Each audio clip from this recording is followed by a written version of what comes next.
Hey guys, tonight we're peeling back the curtain on a world where beauty wasn't just praised, it was punished. You're walking cobbled streets under a low, heavy moon. Lanterns sway in the cold night air, casting flickering halos over faces wrapped in linen and suspicion. You glance around. Everyone's watching, even when they pretend not to, especially if you're beautiful. And if you are, you probably won't survive this. Because tonight, we're diving deep into the forgotten truth in the Middle Ages. Being born beautiful, especially if you were a woman, could be the most dangerous thing that ever happened to you. It didn't open doors. It didn't lead to fame or fairy tales. It led to dark corners, whispered threats, jealous accusations, and sometimes fire. So before you get comfortable, take a moment to like the video and subscribe, but only if you genuinely enjoy what I do here. And drop your city and local time in the comments. I love seeing where and when you're listening in from. Now dim the lights, maybe turn on a fan for that soft background hum, and let's ease into tonight's journey together. You're not rich. You're not noble. You're just breathtaking. High cheekbones, wide eyes, hair that shimmers even in firelight. You didn't ask for this, didn't earn it, and yet it marks you. In your village, they call it a blessing with the same tone they'd use for a curse. You've noticed how women avert their eyes and men linger too long. You feel the heat of stares that aren't curious, they're loaded with judgment. The way the baker's wife scowls when you walk by. The way the priest always looks a little too long after Mass. You live in a time when beauty has no armor. There are no police to call, no concept of harassment, and certainly no fame to soften the fall. It's the 14th century, and your beauty has turned you into a spectacle, a liability, even a threat.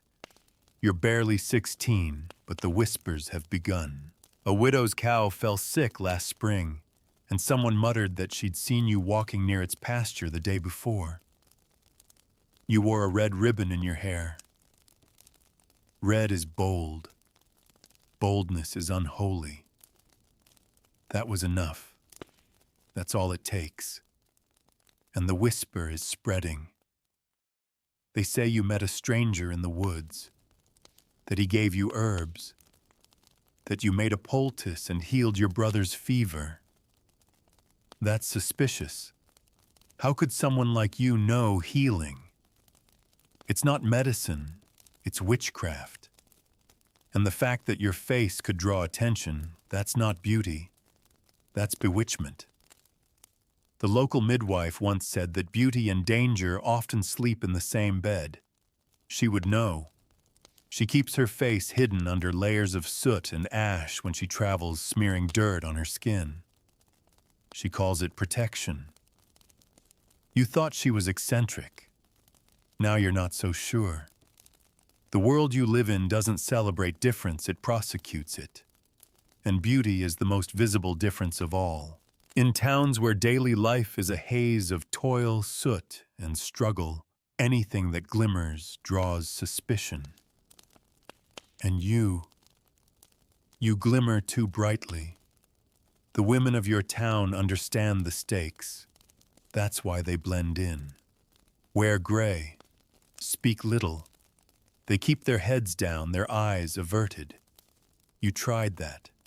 You wore sackcloth once. Tied your hair back. But beauty doesn't wash off. It shines through no matter how much you hide it. And that's dangerous. There's a rhythm to life here: sunrise, toil, evening, mass, sleep.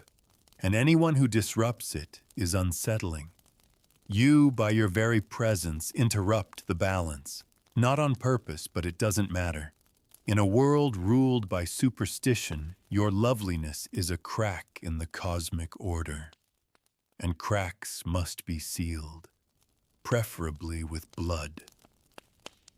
You think of the woman in the next village, the one with the impossibly green eyes, and a voice that could soothe fevered children. They called her a temptress, a siren. She vanished last winter. One morning she was there humming near the well. By nightfall her cottage was empty, and her name was forbidden. They said she left, but no one leaves in winter. Not without shoes. Not without a trace. You think of her when you see your reflection in the basin. You scrub the image away with cold water. Try to look ordinary. Try to forget what the world sees when it looks at you. But the world never forgets, and it never forgives. Your father notices the shift. He's begun locking the door at night. You thought it was for safety, but now you wonder if he's keeping danger out or you in. He's quiet these days, short with you. He doesn't say it, but he's afraid. Not of you, of what they'll say, of what they might do if someone's crops fail or a child gets sick, of what might happen if the friar looks at you again and feels something he doesn't understand. The friar, always the friar. He visits your home weekly, brings alms blessings, but his prayers linger too long. His fingers brush too close, and when you look him in the eye, he flinches like you've cursed him, like you made him feel something impure. But in this world, it's never the man who's impure. It's always the woman, especially the beautiful ones. One morning you overhear him talking to the baker. Temptation wears a lovely face, he says. Sometimes the devil dresses in silk and smiles with innocent eyes. You know who he means. You're not wearing silk, but your eyes are unavoidably yours. Your mother warns you gently. She tells you to pray more, to dress humbly, to keep to yourself. You nod. You do as she says, but it's already too late. Your name is in their mouths. Your face is in their minds. Beauty once noticed cannot be unseen. It's a strange kind of punishment being watched for something you didn't choose. You didn't choose your face. You didn't choose your voice. You didn't ask for admiration. But now it's yours, and it draws more than attention. It draws fear, envy, lust, accusation. And in a world where justice is a torch and rumor is a noose, that's all it takes. You lie awake at night, heart racing, listening to dogs bark in the distance. You wonder if they've come for you.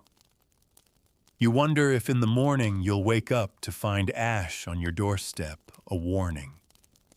You wonder if the friar will turn his sermon towards sin and look straight at you while he speaks of Eve and temptation and women who lead men to ruin. And still, you are just 16. You want to run barefoot in the fields. You want to braid flowers in your hair and feel the breeze without fear.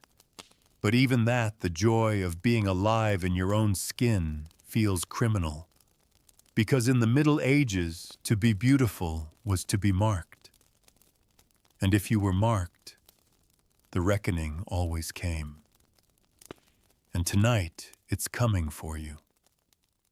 The village is quiet at dawn, but the silence doesn't comfort you.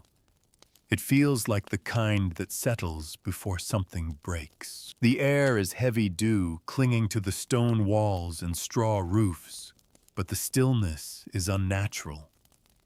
The roosters crow, but no one answers.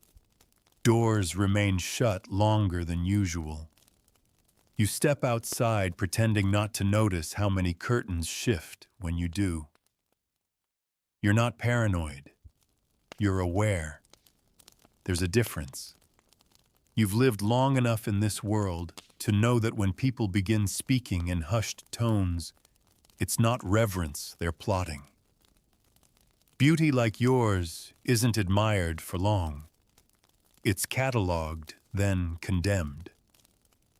What starts with admiration curdles quickly into fear, then hate. There's talk of a young woman found drowned near the monastery. She was troubled, they say. Or maybe she was bold.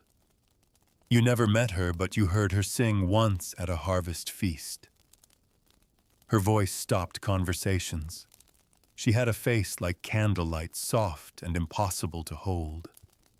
It only took 3 weeks after that night for her to vanish. No one asks too many questions. That's the rule. Ask too much, and they'll wonder what you're hiding. You think of her when you fetch water. The river winds like a silver snake just beyond the trees, and even its gentle sound feels dangerous.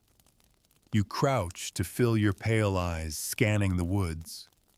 Not because of wolves, because you can't afford to be seen here alone so early. Not looking the way you do, not with the friar's words still echoing in people's heads. As you stand, water sloshing at your knees, you see her again, the midwife. The woman who paints her face in soot and wears men's boots to keep from drawing attention. She nods at you from across the clearing. There's understanding in her eyes, a grim solidarity. She too knows what it means to live as a woman who doesn't fit neatly into the mold the world demands. Not beautiful, perhaps, but suspiciously independent. That's enough. She walks over, voice low. "Don't go to the market today," she murmurs. You blink. "Why not?" She hesitates. Then quietly, "The friar's been asking after you. And the baker's wife, she's been stirring the pot. Says she's seen you making symbols in the dirt. That your hair was too shiny to be natural. That the bees follow you." You almost laugh, but your throat tightens. The bees. They do gather near you, but you never thought anything of it. You've always liked bees. You hum when you work, and sometimes they hum back. She grabs your wrist. Her fingers are calloused and firm. You need to dull it down. Everything. Your voice, your eyes, your walk. Or they'll come for you. And I can't stop them once it starts. The word they hangs in the air like smoke. They means the villagers. The good Christians who fear the devil in their neighbor's child. The women who see in you a version of themselves they were punished out of. The men who want what they're not allowed to want and need to blame someone for it. You try to heed her advice. You pin your hair under a rough woolen hood. You smear ash under your cheekbones. You pull your sleeves low and walk with your head bowed. But the thing is, fear is its own perfume. And now that you're trying to vanish, they're noticing you even more. In the square, the whispers grow louder. Children are pulled behind skirts when you pass. The smith's apprentice mutters something under his breath, "Devil's daughter." You pretend not to hear. You look at the ground. But when your eyes catch his for a second, he flinches, then spits. It's starting. That night your father sits you down. He's not a talkative man, but his hands shake as he speaks. "You need to marry," he says, quickly, before the friar names you from the pulpit. Your heart pounds. Marry you to whom he names the miller's son. A boy with thick hands and a dull, permanent frown. You've never spoken more than 3 words to him. He smells of wet flour and sweat. But he is safe. And if you belong to him, perhaps the village will stop watching you like a flame they're not allowed to touch. You want to scream, to run. but there is nowhere to go, you nod. The next day, the agreement is made. No fanfare, just two fathers shaking hands and a mumbling promise by the well. You'll be his wife by week's end. And yet the whispers don't stop. If anything, they grow louder. She's trying to trap him, someone says. Putting spells in his bread, another mutters. Her beauty's a trick, the old woman at the loom hisses. No one looks like that without sorcery. You've learned that no matter how small you make yourself, they will find a reason to hate what you are. And beauty isn't just surface deep. It's how you move, how your voice lilts when you speak, how the wind seems to like you better. You can't hide that. You can't apologize for existing. But apologizing won't save you anyway. On the fourth day, the friar calls a special sermon. Everyone gathers in the stone chapel where the damp walls sweat even in the cold. You sit near the back, your hands clenched. Your betrothed sits beside you, uncomfortable and unsure. You can feel the eyes on your skin like needles. The friar speaks of temptation, of women who wear the devil's smile, of beauty that seduces and ruins. He never says your name. He doesn't have to. Everyone knows. When he slams his palm against the pulpit and roars, "Witchcraft walks among us, the room shudders." You feel something deep in your chest begin to crack. After the sermon, you walk home in silence. Your father won't look at you. Your mother weeps quietly. You lie in bed that night and listen to the wind howl through the slats. In the distance, you hear a dog bark. Then two. Then silence. You know what that means. Someone's house has been marked. You wait, and then you smell its smoke. But it's not your home. You bolt upright, run to the window. It's the midwife's cottage. Flames are licking the thatch roof. Her door is barred shut from the outside. People gather. No one helps. Someone mutters she knew herbs too well. She talked to bees. She was hiding the girl. The girl. You. You want to run to her. Scream. But your mother's hand clamps over your mouth. Don't, she whispers. You'll only make it worse. You cry without sound as the roof collapses in a burst of sparks. She was the only one who warned you.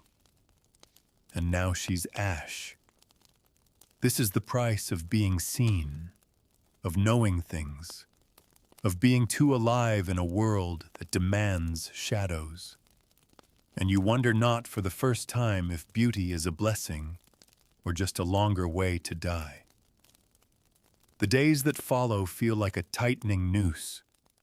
Every hour stretches long and brittle, and you move through them with the careful precision of someone walking across ice. Nothing breaks, not yet, but the creaks beneath your feet are getting louder. You no longer walk alone. Your mother insists on going with you to the well, to the market, to mass. It's not for company. It's for protection. And even with her beside you, people stare. Not all, but enough. Enough to make your skin burn. The eyes aren't just curious anymore. They're heavy with judgment, like they're waiting for you to confirm their suspicions. You wonder what they think they see. A witch. A seductress. A symbol of everything they've been taught to fear. You were just born this way. The bone structure, the clear skin, the voice that draws attention even when you whisper. You didn't earn it. You didn't ask for it. But none of that matters now. The midwife's cottage still smolders, a blackened heap of beams and memories. No one speaks her name. No one asks why. It's easier to believe the world is safer without her, that the fire was divine punishment, that justice was served. People need to believe that the world is fair even if they have to burn someone to prove it. And now you see how easily it could have been you. It still could be. The friar's eyes follow you like a hawk. He smiles when you walk past, but it's the kind of smile that hides teeth. He gives sermons about purity now more than ever, about the danger of unclean thoughts, about the need for order in God's world. And when he talks, the villagers nod. They listen. He is their voice, and he's pointing it at you. Your betrothed doesn't say much. He's quiet, unsure, uncomfortable in your presence. You can tell he doesn't want this marriage, not really. You make him nervous. He doesn't understand you. Maybe he even fears you like the others. But your father and his father made the deal, and now he's stuck with you. So he watches, waiting to see what sort of trouble you might bring down on him. One evening he speaks. They say you talk to birds. You blink. I feed them sometimes. At the window. He shifts. Just be careful. I don't want to get caught in something. The message is clear. If trouble comes, he'll cut you loose. That night you lie awake again, staring at the thatched ceiling, wondering if there's a way out. Not a way to survive. A way to live. But the world you're in doesn't offer that. Not for someone like you. You hear horses in the distance, rare in your village. Only the sheriff or a nobleman would ride this late. The sound draws closer, hooves thudding against dirt. Then they stop. Right outside. Your father is already up. He opens the door cautiously. Two men stand in the moonlight. One wears chainmail. The other a thick wool cloak embroidered with a red cross. The friar stands behind them, hands folded. We've had complaints, says the one in armor, about your daughter. Your blood turns to stone. She's been seen alone at night, near the woods, near the stream. There are signs, unnatural ones. Your father stammers. She's a good girl. The man in the cloak steps forward. His voice is smooth, dangerous. That's not what the bees say. And that's when you realize they've already decided. It doesn't matter what you say, what you've done or haven't done. The decision was made the moment your beauty disrupted their world. The rest is just theater. Still you try. I've done nothing wrong. The man turns to look at you. That's what they all say. Then he gestures. Two other men step forward from the shadows. They take your arms. Your mother cries out. Your father says nothing. They don't chain you, not yet. But they escort you through the village in the dark, past shuttered windows and doors that don't open. You see flickers of candlelight behind the cracks. You know they're watching. All of them.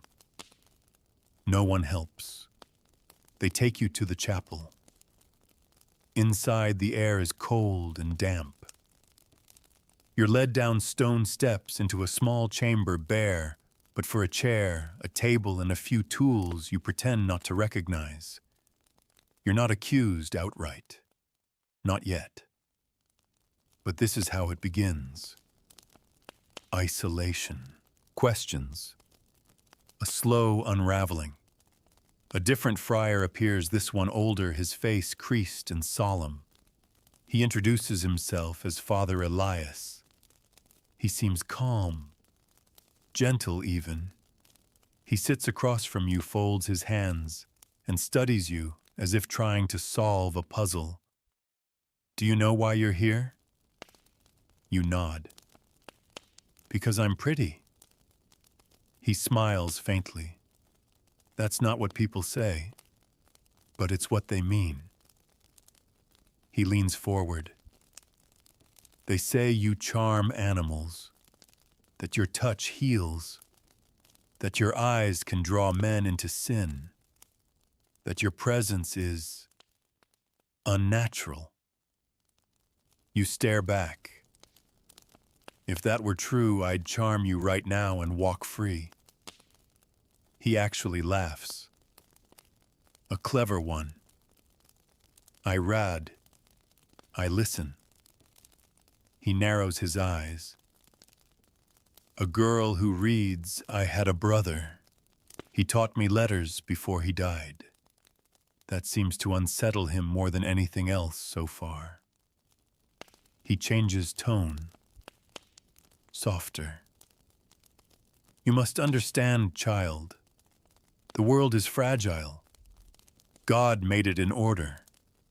Men must be men. Women must be obedient. The line between holy and unholy is thin, and those who step outside it. He trails off, letting the silence finish the sentence. You nod slowly. They burn. His eyes flicker. Sometimes. If there's no other way. They don't hurt you that night. They give you bread and water, leave you alone. But they don't let you go. You sit in the dark, listening to the stone drip with moisture. You count your breaths. You think of the midwife. You wonder if she sat here too. You wonder how many others have. You aren't the first, and unless something changes, you won't be the last. You sleep in short, sharp bursts, dreams filled with smoke and bees and laughter that turns into screams. When morning comes, so does more questioning. Not torture, not yet. Just hours of sitting still while men ask the same things over and over, waiting for you to slip. What do you dream about? Have you ever felt a power inside you? Have men tried to tempt you? Do you like it when they look? You answer calmly, blankly, like a doll. They don't want the truth. They want a confession, or at least the outline of one. Father Elias is the gentlest. The other friar, the one who brought you in, pushes harder, demands, threatens. One time he screams, slams the table. You don't flinch. That seems to frustrate him more. You think your looks will protect you, he growls. They won't. They're why you're here. You finally speak. Quiet, steady. I didn't ask for them. He leans in, eyes wild. No one asks for sin, but they answer it just the same. That night you hear something that makes your blood freeze. A hammer, then wood. They're building something outside. You don't need to see it to know. It's the platform. The one they use when talk runs out. The one they used for the midwife. You sit in the dark and wonder, is there a way to unbeauty yourself? Can you change your face, your voice, your very being?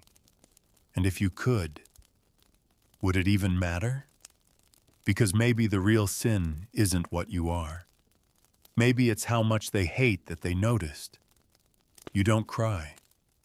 You stopped crying the night they took you, because something inside you understood even then that tears wouldn't save you.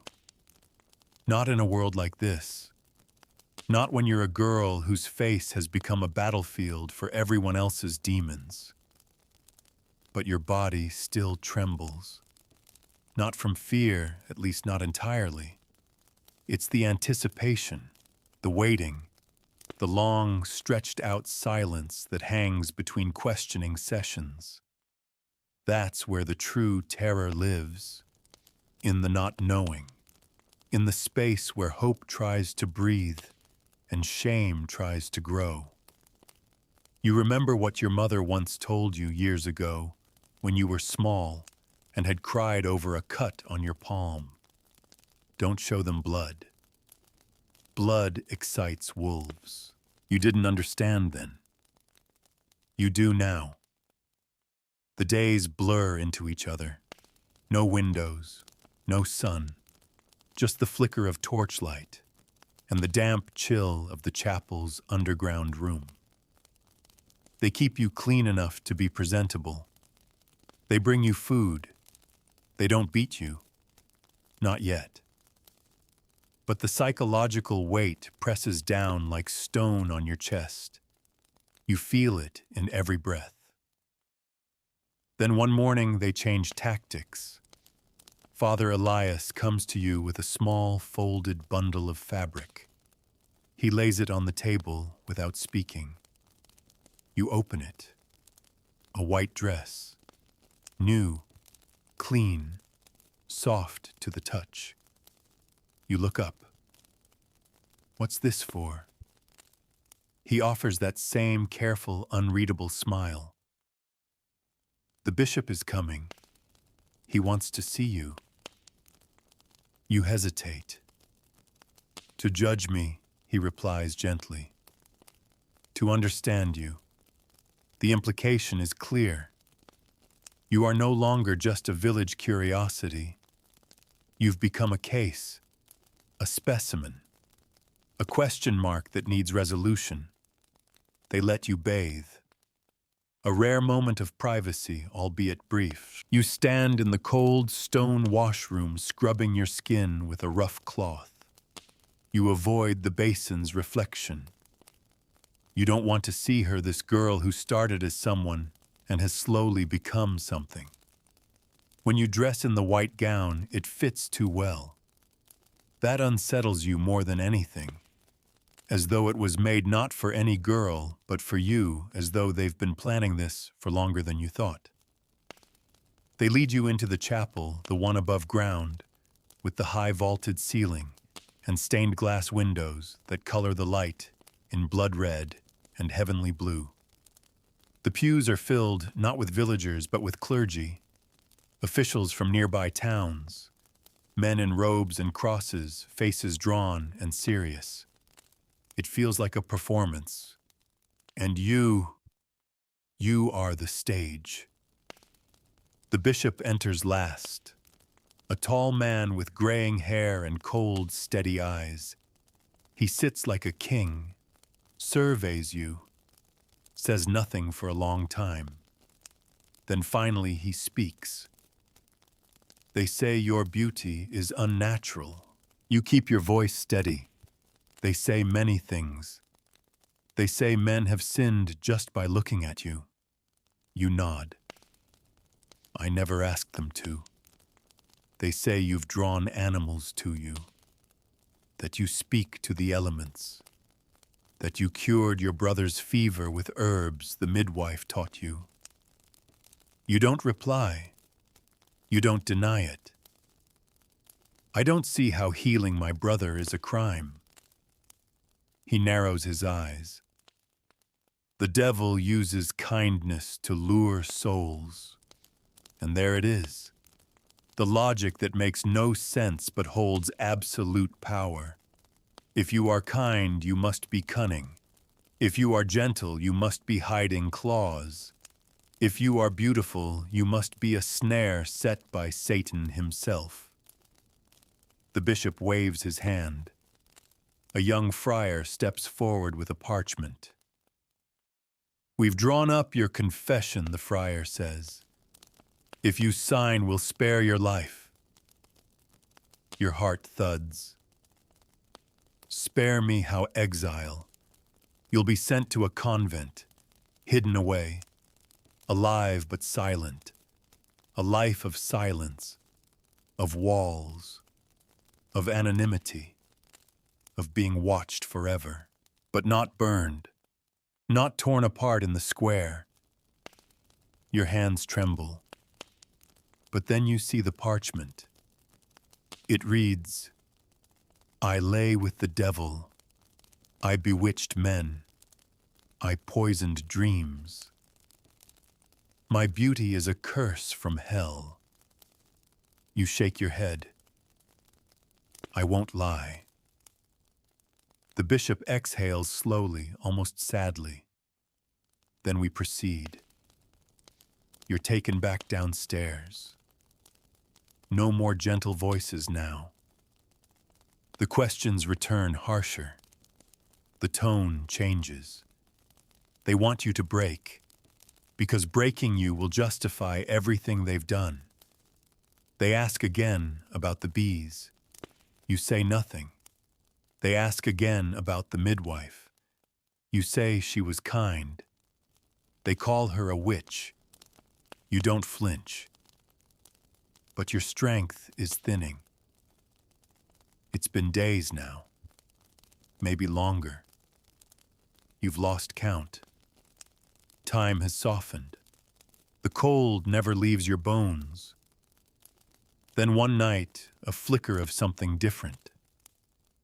You hear footsteps softer than the others. Not the shuffle of monks, not the clatter of guards. The door opens and a figure slips inside. It's a woman. Young, clean robes, pale eyes.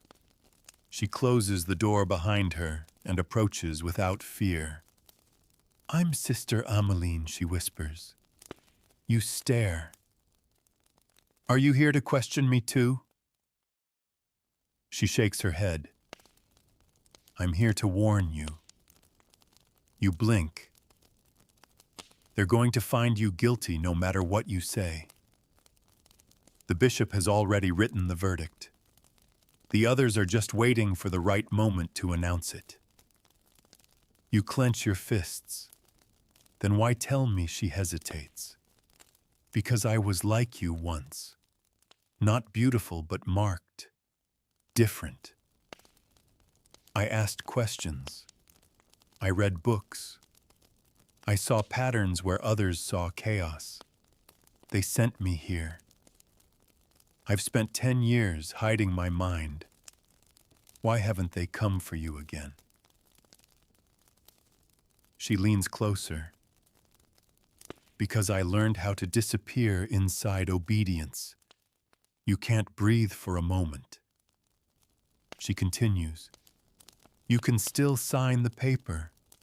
Say the words. Give them what they want. It won't be life, but it won't be death either." You whisper. "But it won't be me anymore."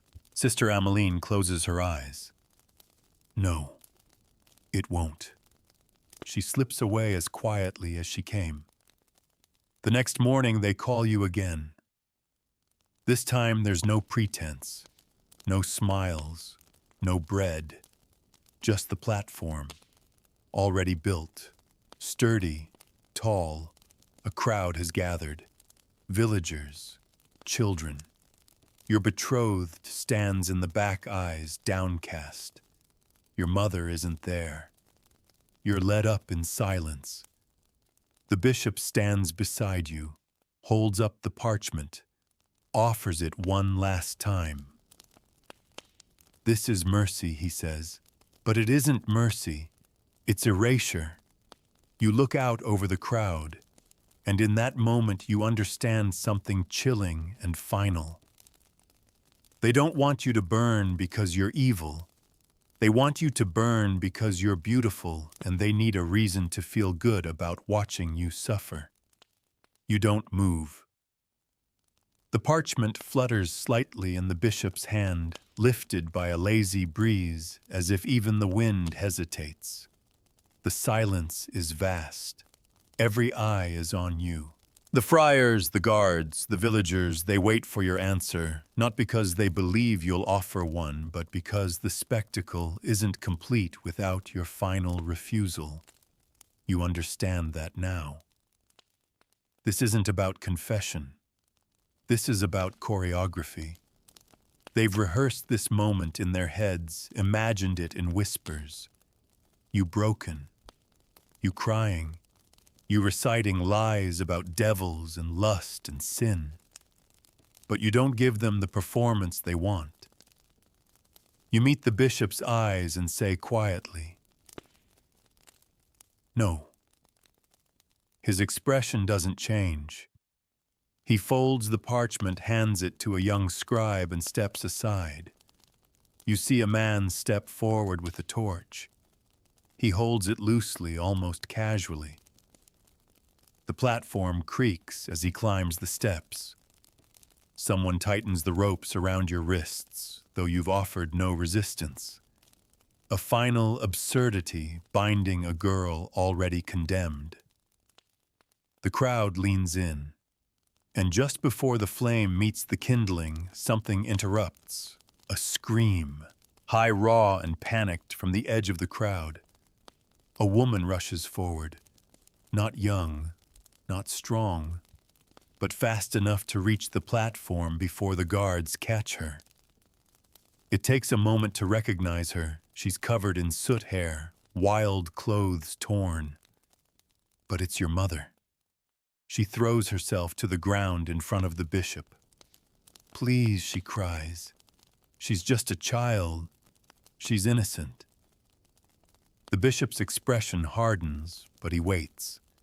For a moment there's tension, a ripple of discomfort. Your mother pleads. She never bewitched anyone.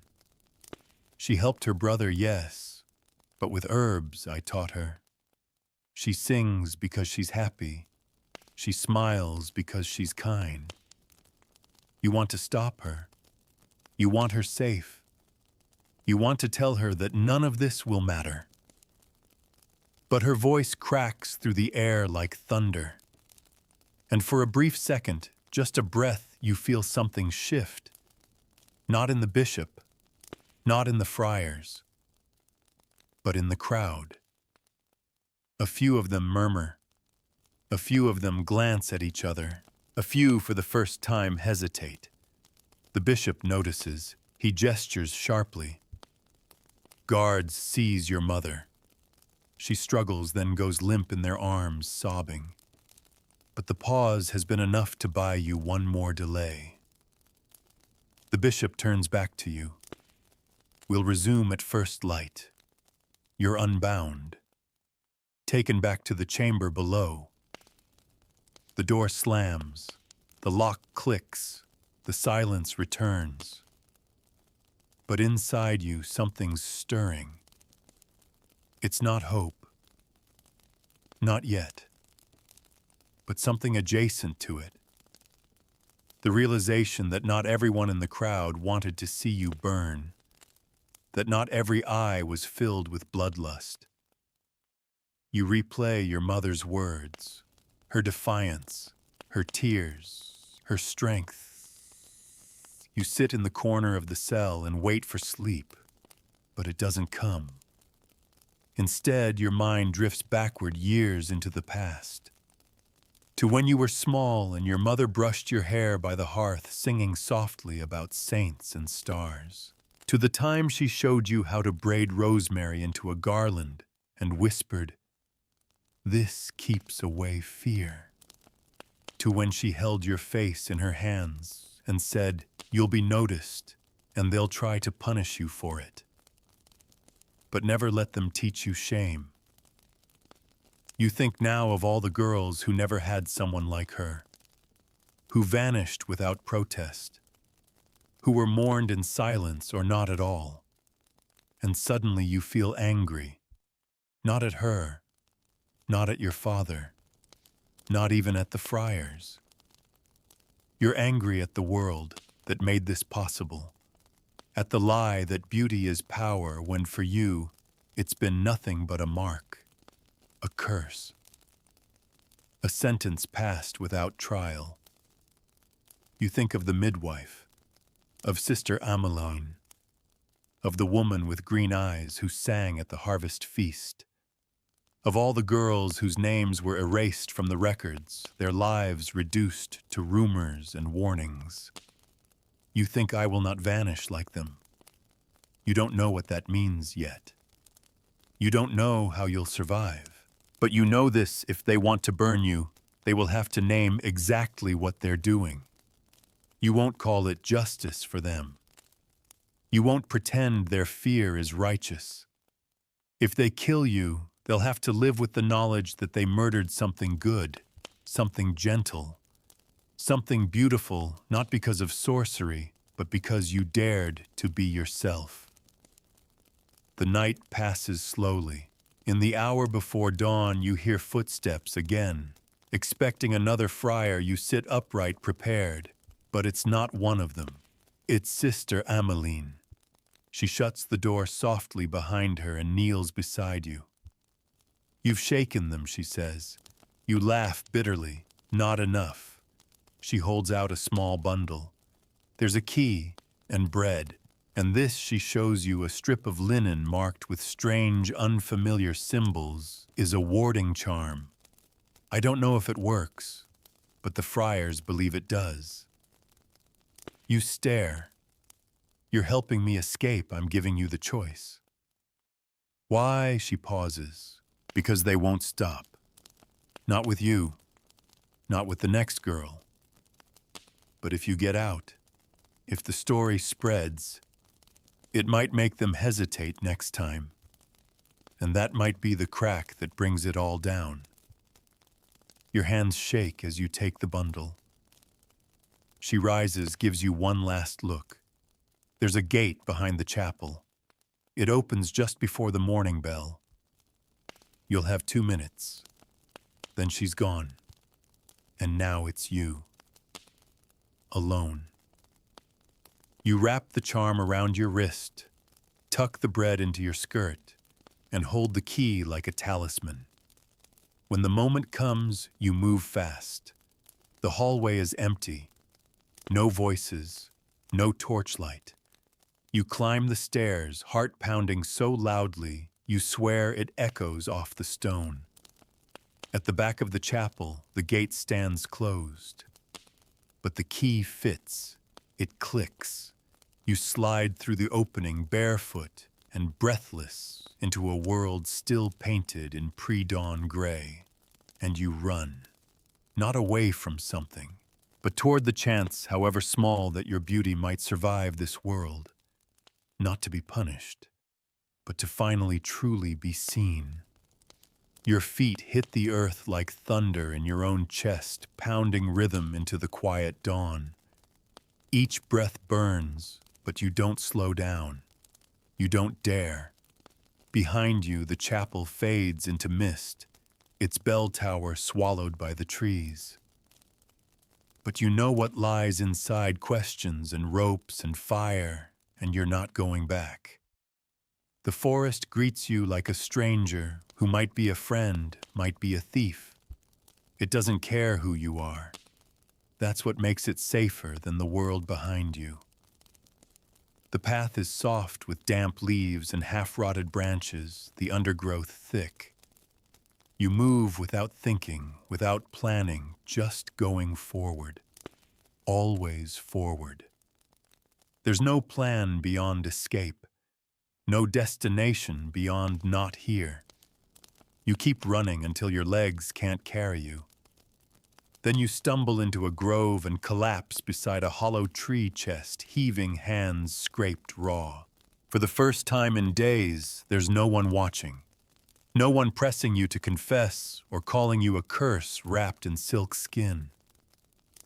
You expect to cry, but instead, you just breathe. It's strange how alive you feel in this moment. Your hair is tangled, your dress torn, your body sore. And still you're more alive here than you've ever been, because you're no longer waiting for someone to decide what you are.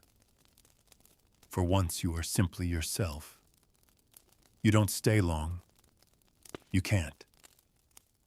You know that when they find your cell empty, they'll come. The friars, the guards, the bishop, on none of them will take your defiance lightly. And the villagers, they'll whisper louder now. The girl escaped. The witch vanished. A beautiful creature slipped through their hands. That's almost worse than a public execution, a living symbol of their failure. You rise and walk deeper into the woods. By midday, the sun has broken through the clouds.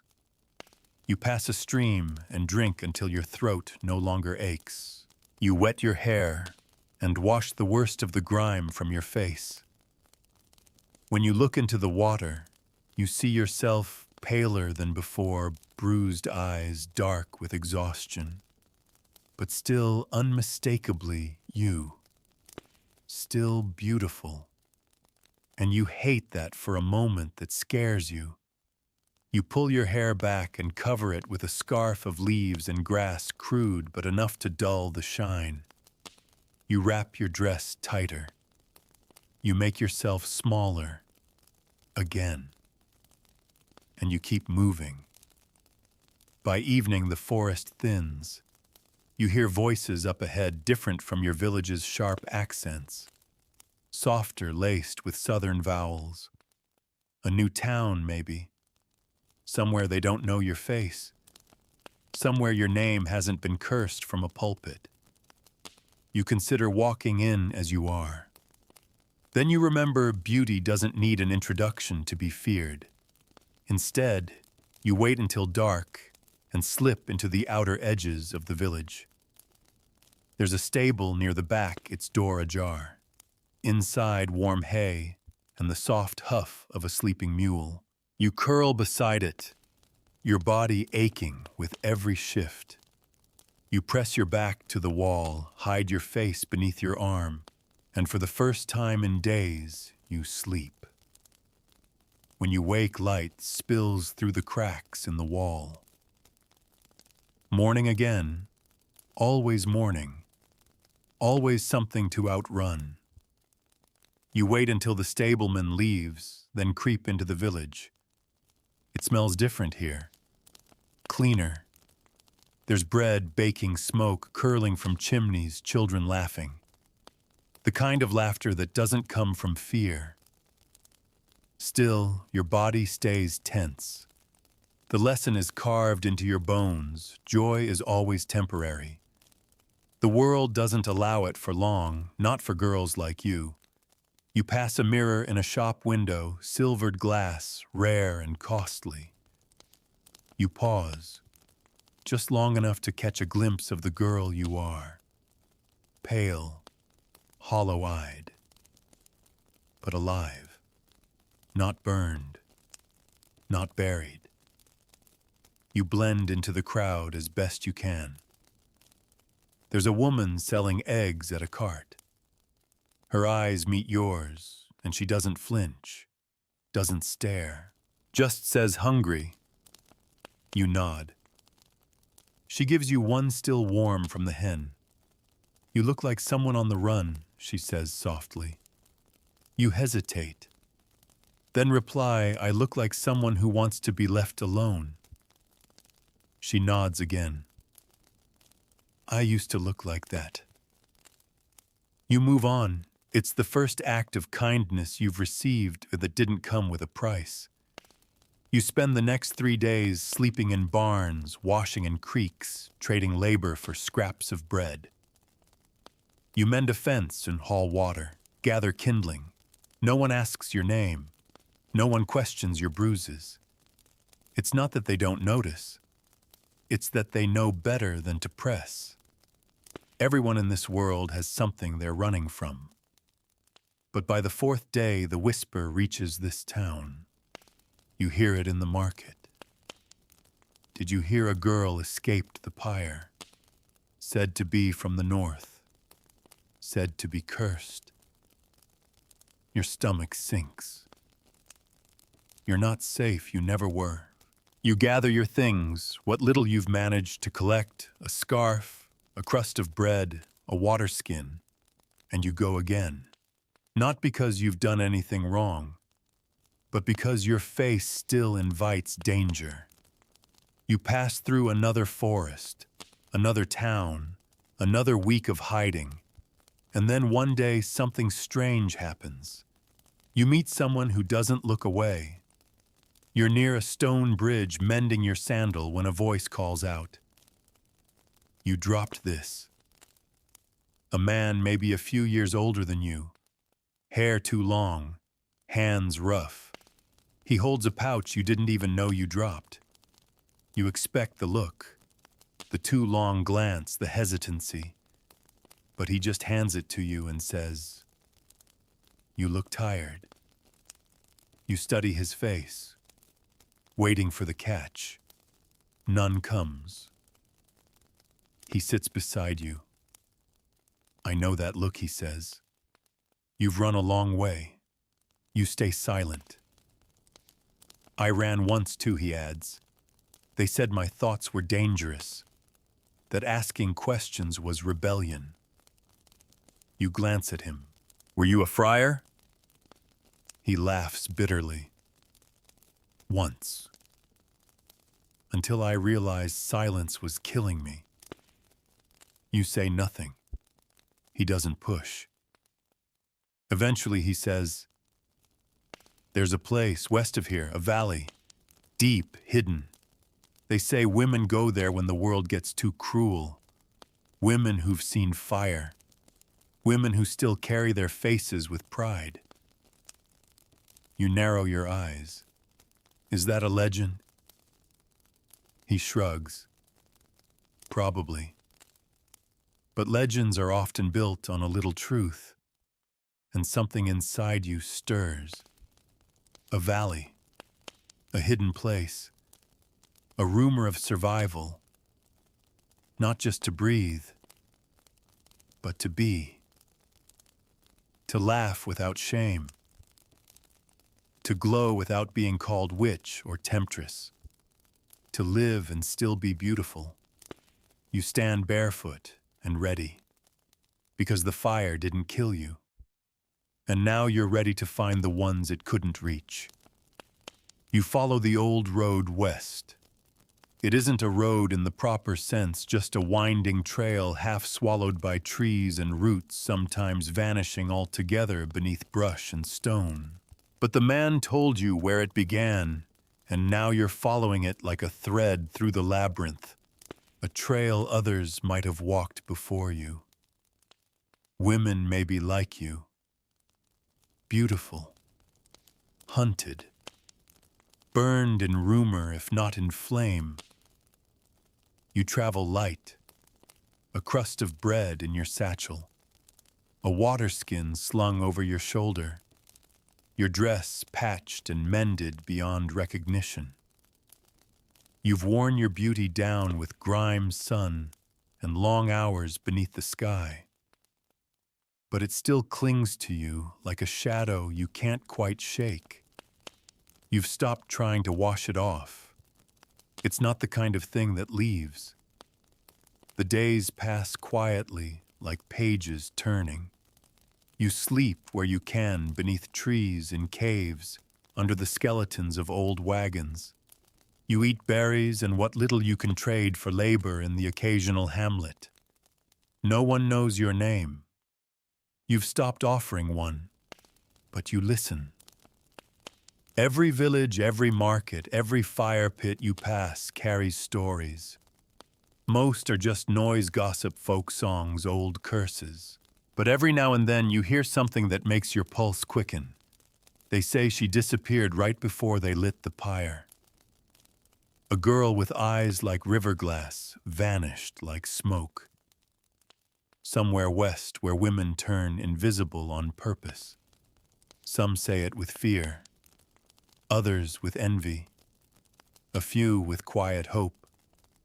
You don't speak, you just keep walking, and the road changes. The trees grow taller, stranger. The sky feels closer somehow. Birds you don't recognize call out with voices that echo across the hills. There's a wildness here, old and untouched, like something sacred still breathes in the soil. You come to a place where the forest splits in two narrow paths, neither marked. You hesitate. Then remember the man's words. Take the trail where nothing grows on the left, the one that looks wrong. So you do. The trees grow closer. The light grows dim. The silence grows heavier. And then after what feels like hours, you see it. Not a valley, not a sanctuary, but a woman. She stands at the edge of a clearing, hooded, still, waiting. You stop. Say nothing. She lifts her hand slowly and beckons. You step forward, closer. She lowers her hood, and you see her.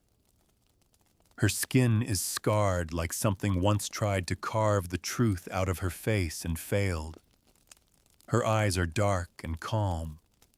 Her lips never smile, but they don't need to. Her presence is its own message. Did they try to burn you? You ask quietly. She nods once. How did you escape? I didn't. Her voice is deep. Steady, I endured. You don't fully understand. But she turns and you follow, down a narrow hidden trail, and then suddenly it's there. The valley. A place not marked on any map. A place no friar would think to look. Green, low, cradled between mountains that guard it like sentinels. There are huts scattered along the slopes, smoke rising from quiet chimneys, gardens, springs, 100 lives, it seems, breathing in secret. And the women, they are everywhere, tending goats, kneading dough, reading scrolls, laughing, weaving, singing. Not all are beautiful, but many are, and all of them are whole. They see you and do not recoil, do not stare, do not accuse. Some smile, one waves.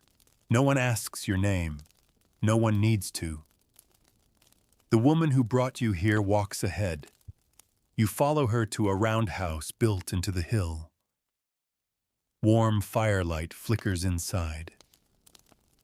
She turns to you and says simply, "You may stay, if you can live without fear." You ask, "And if they come looking for me?" She looks out at the mountains. "They won't find us." You ask, "And if someone tells them where I am?" She lifts her chin. "Then they'll learn what happens when they try to hurt what they don't understand." For the first time, you smile. A real one. Because this isn't just a place of hiding. It's a place of healing. You are given a corner to sleep in, a bowl of stew, a woolen shawl. You sit among the others that night. They talk of things you've never dared say aloud, what it meant to be pretty and powerless to be watched and judged, to be loved and resented all at once.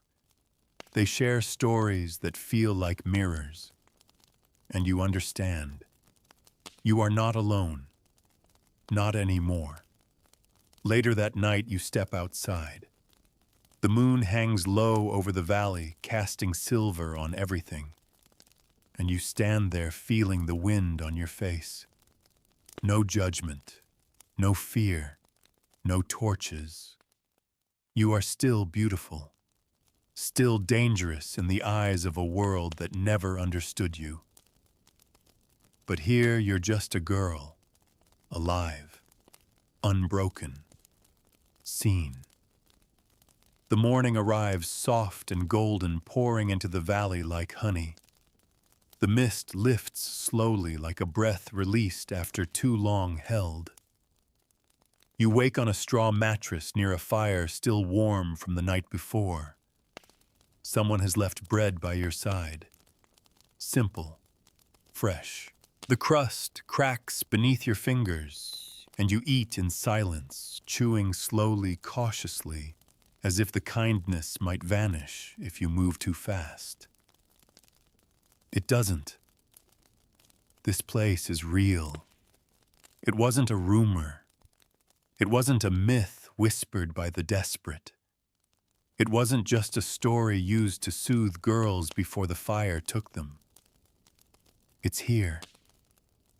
You're here, and you're alive. Outside, the village stirs. Women move between cottages, and herb gardens call to one another, carry bundles of firewood and baskets of apples. Children race barefoot through the grass, free of the hush and caution that ruled your old village. No one walks in fear of eyes watching from windows.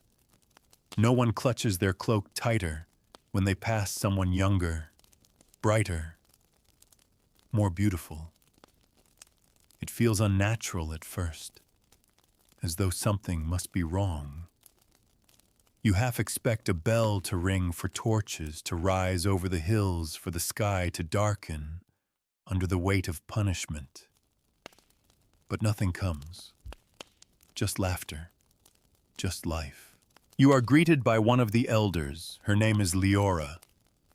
Hair gray, skin lined by time and weather, but eyes sharp with memory.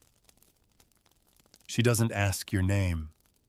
She only asks, "Do you know how to tend bees?" You hesitate. Not really. But they've always liked me. She nods, unsurprised. They like truth. That's what makes them wiser than men. And just like that, she leads you to the hives. They sit at the far end of the valley near a brook that sings beneath the stones. The bees are everywhere, drifting like golden sparks in the sunlight, landing gently on the lavender, the rosemary, the sleeves of your borrowed dress. You're not afraid. They circle you, curious, then settle. Lyora watches. You're one of the ones they notice, she says, without needing to explain who they are. The ones who draw light without trying. The ones whose beauty stirs something too deep in others to leave undisturbed. You nod. Slowly. It's not a gift, you murmur. She smiles. No. It's a wound. But like all wounds, it can scar into strength. You stay by the hives all morning, watching, learning. Lyora teaches you how to speak to them, not with words, but with stillness, with calm hands, with patience. She shows you how to harvest honey without harm, how to recognize the queen, how to separate the sacred from the selfish. And the bees stay near you, always. In the afternoon, you join others by the riverbank. There is no hierarchy here, no mistress or abbess. Only shared work, shared bread, shared understanding.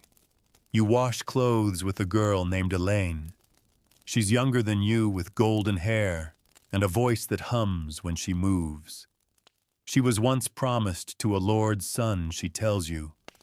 But the boy's mother called her dangerously radiant. That was all it took.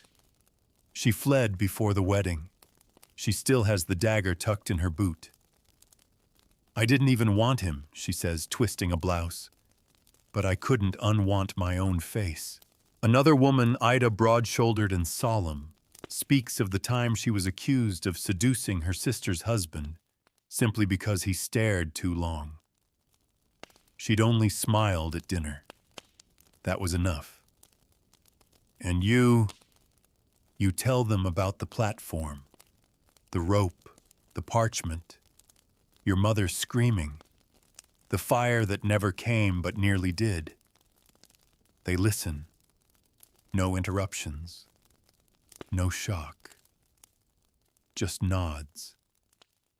Because they've heard this story before. They've lived it. That night you sit by the fire and someone sings. Not a hymn, not a lament, a song of defiance, a a slow, low melody about women who would not bend their necks even when the blade was raised, about those whose beauty could not be taken from them, not by fire, not by exile, not even by time. You feel something rise in you, not pride, not yet, but defiance, the smallest spark of it, and it feels like truth. Before sleep, you walk alone through the valley's edge.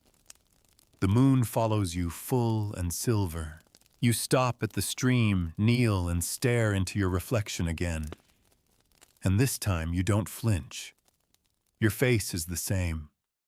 Hollow-cheeked from weeks on the run, eyes shadowed, but still undeniably beautiful. Still the same high cheekbones and long lashes that once drew praise, then envy, then judgment. But tonight, you don't see a curse. You see a survivor. You see the fire they built for you and the girl who walked away from it. Not because they let you, because you took that right for yourself. A sound behind you, a twig snapping. You turn instinctively, ready to flee. But it's Elaine. She smiles gently and hands you something. A mirror, not glass. Polished metal, the kind used in older times. Its surface is imperfect, warped around the edges, but it reflects you all the same. Elaine says Leora told me to give this to you. It belonged to the first woman who ever came here. The one they burned, but didn't kill. You hold it in your hands, unsure. She used to say, Elena whispers, "If they hate your beauty, let them see it brighter." And with that, she leaves you alone again. You stare into the mirror, the firelight dancing in your eyes. And for the first time in your life, you allow yourself to believe that maybe, just maybe, they were never afraid of your beauty. They were afraid of your power. The mirror becomes a kind of companion. You don't carry it openly. It stays wrapped in cloth, hidden in your satchel. But when you're alone, you take it out. Not for vanity, not even to reassure yourself that you're still here, still real, but for something deeper, quieter. You look into it like someone returning to a childhood home that burned down. Ruined, yes, but familiar. Over time, you begin to see your reflection differently. Not as something to fear or disguise, not as bait for sin, not as a sin itself. You see layers, history, scars beneath the softness, firelight behind the eyes. You see the girl who once knelt in her family's chapel, praying to be less seen, and the woman who now walks freely through a valley no friar would dare enter. Your face has been the reason for whispers, for envy, for shame. But it is also your testimony, a record of survival. And each day in this valley writes another line of peace upon it. You begin to settle into the rhythm of the place. Life here is steady, cyclical. Mornings bring chores and afternoons bring work, gathering roots, tending to the bees, helping repair roofs after rain. The labor isn't easy, but it's shared. No one commands. No one scolds. Each woman contributes what she can, how she can, and no more is asked. Some are strong, some quiet, some loud, some still healing from wounds that aren't visible, and all of them are watching gently to see who you are underneath the soot and fear. You surprise even yourself. You're good with the bees. You're calm with the sick. You're clever with herbs. You learn fast, and you listen better. There's a strength in you that was never allowed to grow before because it was dangerous for a beautiful woman to be strong. But here, strength is not punished. It's expected, nurtured. One day, Leora comes to you with a request. There's a girl arriving tomorrow, she says, from the Eastern River Pass. 15. Pretty. Too pretty. Her uncle tried to give her to a baron in exchange for a debt. Your stomach turns. She escaped with help, Leora continues, but she's frightened. I think she should meet you first. You're stunned. Me. Leora nods. You carry something she needs to see. You don't ask what that is. You already know. That night you sit by the fire and wait. And when the girl arrives, escorted by two older women, she looks exactly like you remember yourself, wild-eyed, brittle, folded into herself, like something about to be cracked open. She can't be more than 14. Her face still carries the softness of a child, but there's a sharpness, too. The beginning of suspicion, of defense. You approach her slowly. Kneel. Introduce yourself not by name, but simply, I came before you. She says nothing. You hold out the mirror. She doesn't take it. Just stares. Then whispers, will they come for me here? You shake your head. They won't find this place. And even if they did, they wouldn't leave with you. She looks skeptical, but they always win. You nod, they do, until we stop believing they have to. Her lip trembles. I don't want to be beautiful. You smile gently, not mockingly. Then don't be. Be something else. Be wild, be sharp, be what they can't control. A pause. Then softly she says, I don't even know what that means. You take her hand. Neither did I. But you'll learn. We all did. You stay by her side that night. Sleep on the floor of the gathering hut, sharing a blanket. When she wakes from nightmares, you soothe her. Not with promises that it will never hurt again, but with the truth, the pain is real, but it doesn't have to last forever. The next morning, she braids your hair. It's a clumsy braid. Loose but careful. It means something. You let her. She laughs once while doing it. That's how you know she'll be okay. Time moves differently in the valley. You begin to lose track of how long you've been here. Weeks blend into one another, punctuated by the arrival of new faces, each with their own story, each with their own wound. But all of them understand what it means to be seen and hated for something you never asked to be. You meet a woman named Mireille, who was branded on her wrist because her husband accused her of leading men astray with her eyes. You meet an older woman called Bess, who came here 40 years ago after 3 of her sisters were drowned for being too tempting. You meet a girl who speaks only in signs because no one ever let her use her voice before. They are not broken. They are building. They're growing herbs and mapping stars and creating medicines from crushed petals and smoked moss. They are writing songs and painting murals inside caves and weaving stories into tapestries so large they cover the walls of the Great Hall. And you're beginning to understand what it means to be more than what they tried to reduce you to.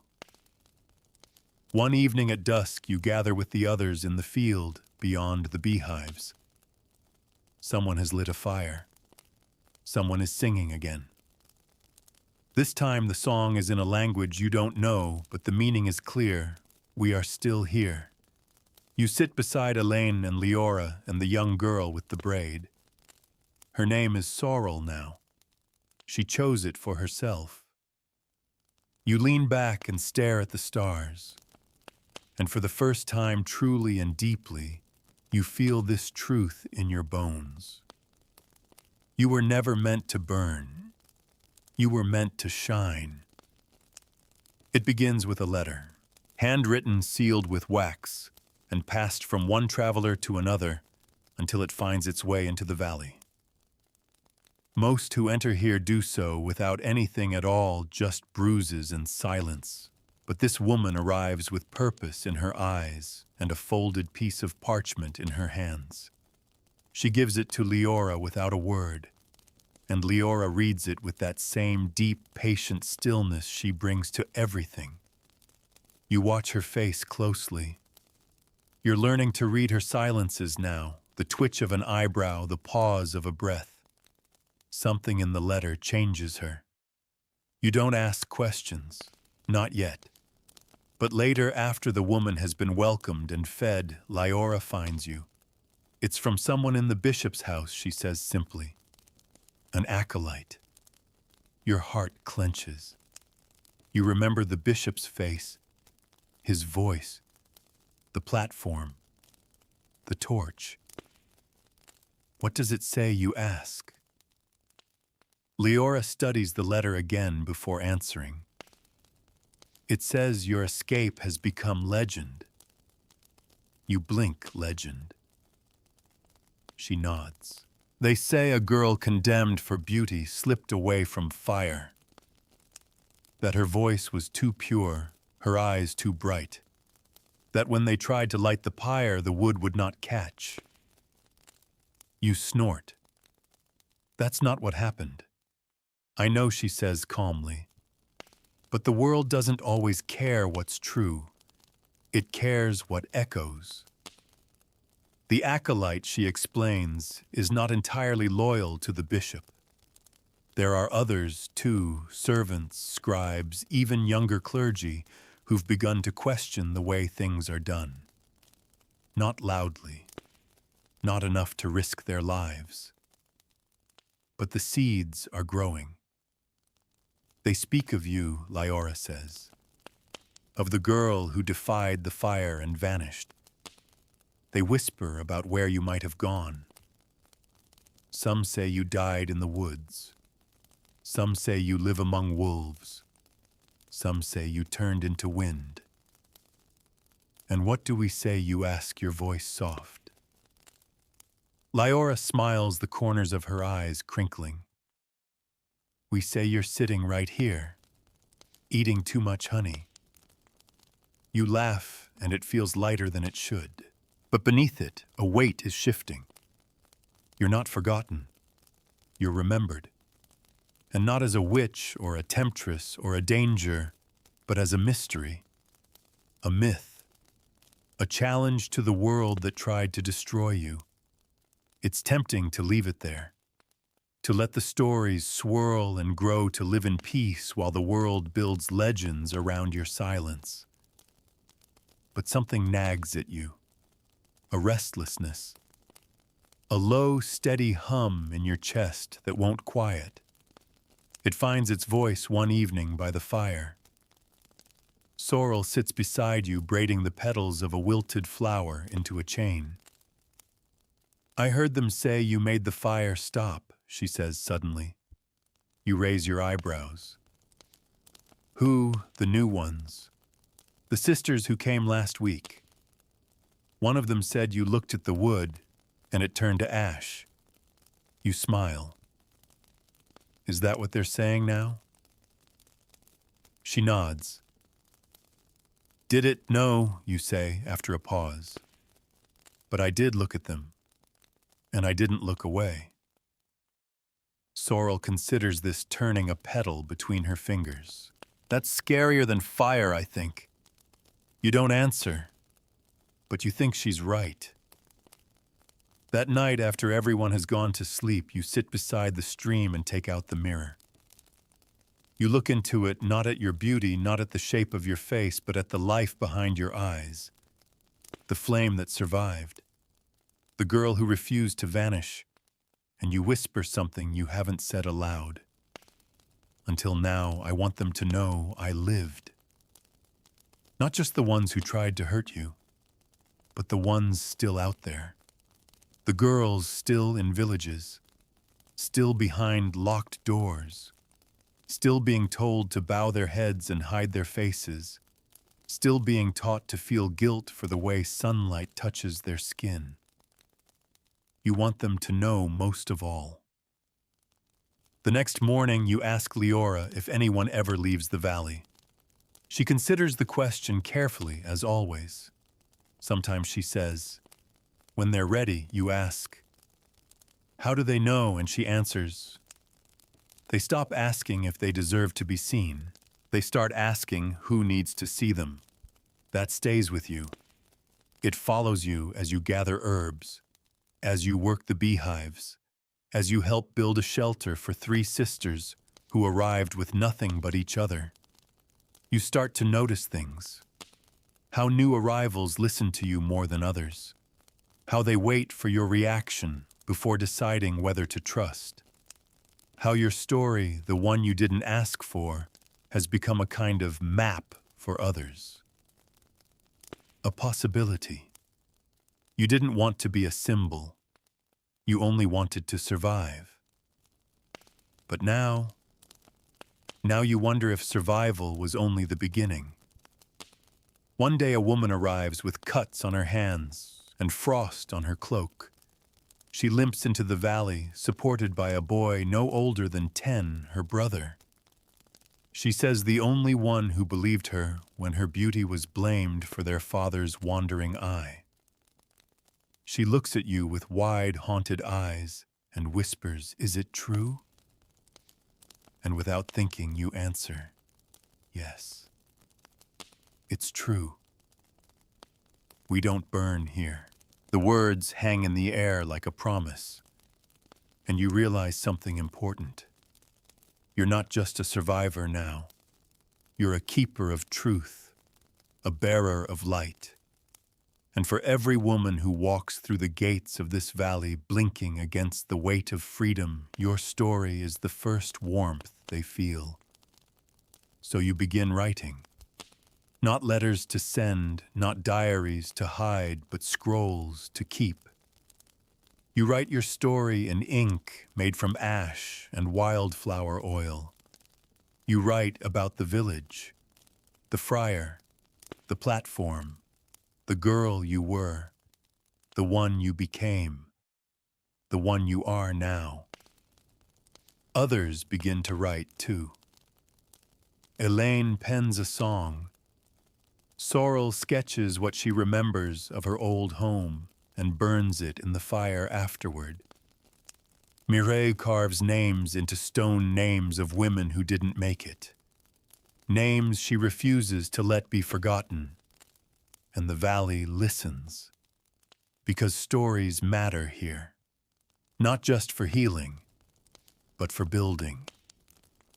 For reclaiming what the fire tried to erase. And one day, perhaps when the world outside finally grows quiet enough to listen, your story will rise like smoke through the mountains, and someone somewhere will breathe it in and know that they too were never meant to be hidden. It happens in the quiet of late summer. The days have stretched long and slow, ripe with sunlight and low buzzing from the hives. The valley is heavy with the scent of warm herbs and earth. The harvest is beginning. Apples blush on the trees. Wheat sways like a golden tide. Leora has taken to humming as she works a sure sign that the weather's been kind and the stores will be full. But in the stillness of the dusk, just as the light begins to fade, and the air turns cool against your skin, you sense it. The outside world is stirring. It begins with a pair of riders seen just beyond the hills, far enough not to alarm, close enough to notice. They pass through without stopping. Don't even look in the valley's direction. But the watchers on the ridge take note. Then a week later, 2 more. Then a 3rd rider, alone this time, slower, pausing at the stream. None of them find the entrance, but the signs are clear. They are searching. You bring the information to Leora, and she listens with her usual calm. But you can see it in her eyes, the weight of history pressing close. She's lived through more than one breach. She knows what it means when footsteps echo too close. Still, she doesn't panic. "We are not prey," she says simply. "We've lived too long, survived too much. If they come, they will find we've built more than a hiding place." The next morning, the entire valley gathers, not in fear, in preparation. No one speaks of running. No one talks of scattering. The valley has stood for generations, not by staying hidden, but by being ready. They know how to vanish into the trees if they must. They've buried tunnels beneath their gardens. Caches of food and medicine line the caves in the hills. And every woman here, no matter how soft her hands or gentle her voice, knows what it means to fight when survival demands it. But still, this is different. Because this time, they may not be hunting any woman. They may be hunting you. You walk alone that evening down the winding trail near the outermost hives. The bees greet you, rising and falling in slow, glowing spirals.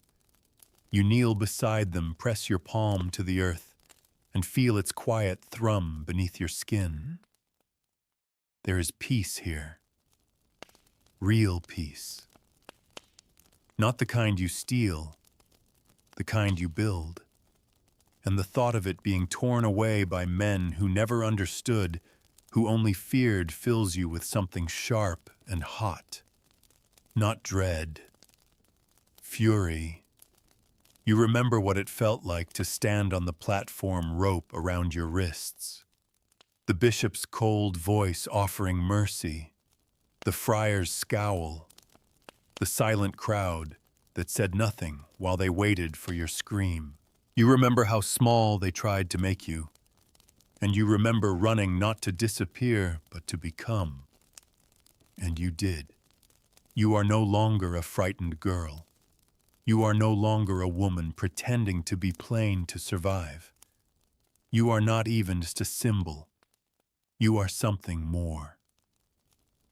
The next morning, you return to Leora with a decision. If they're looking for me, you say, "Let me face them." Leora doesn't react right away. She looks you over like she's measuring more than just your height or posture, like she's looking for a flame behind your ribs. She nods once. "You've grown," she says. "I knew you would.